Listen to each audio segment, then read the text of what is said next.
Sementara itu, meski proses penghitungan atau rekapitulasi suara pemilihan gubernur Kalimantan Selatan kini masih berada di tingkat kecamatan, namun kejar-kejaran suara pada persaingan dua kubu kontestan tersebut terlihat semakin ketat. Kendati demikian, kubu petahana atau pasangan Haji Sabiri Nur, Haji Muhyiddin masih optimis memenangi kontestasi politik 5 tahun ini. Langkah yang dilakukan kubu petahana mengawal penghitungan suara, rekapitulasi formulir CKWK, hasil yang berasal lebih dari 9.069 TPS yang tersebar di 153 kecamatan se-Kalimantan Selatan agar tidak ada penyimpangan, penyelewengan, dan kecurangan.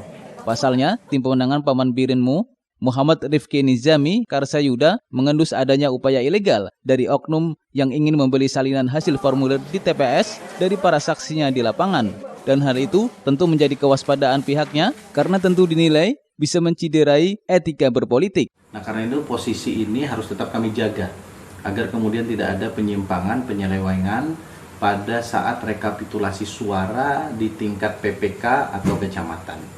Saya selaku ketua tim pemenangan memerintahkan kepada seluruh tim pemenangan kabupaten kota dan kecamatan untuk memastikan keberadaan saksi-saksi kami.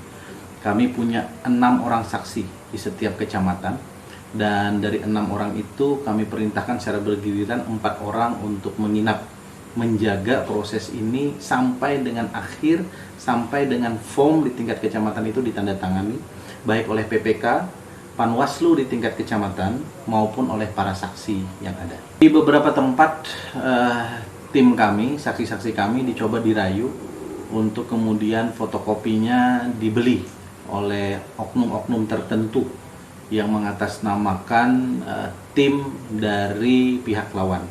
Saya tidak berani mengatakan bahwa ini tim sukses dan seterusnya, tapi keadaan itu dilakukan secara masif. Kemudian ada juga pengakuan beberapa petugas, dalam hal ini adalah PPK, Panwasjam, dan seterusnya, yang menyatakan bahwa dia sedang dirayu untuk bisa mendapatkan bocoran form C1 di setiap TPS oleh oknum pejabat, oknum kawan-kawan anggota DPRD dan seterusnya, dan ini cukup masif dilakukan di Kalimantan Selatan. Saya tadi sudah menginstruksikan kepada seluruh pihak di Kalimantan Selatan, terutama di tim kami, untuk mawas diri terkait dengan persoalan ini. Saya kira ini bicara etika politik.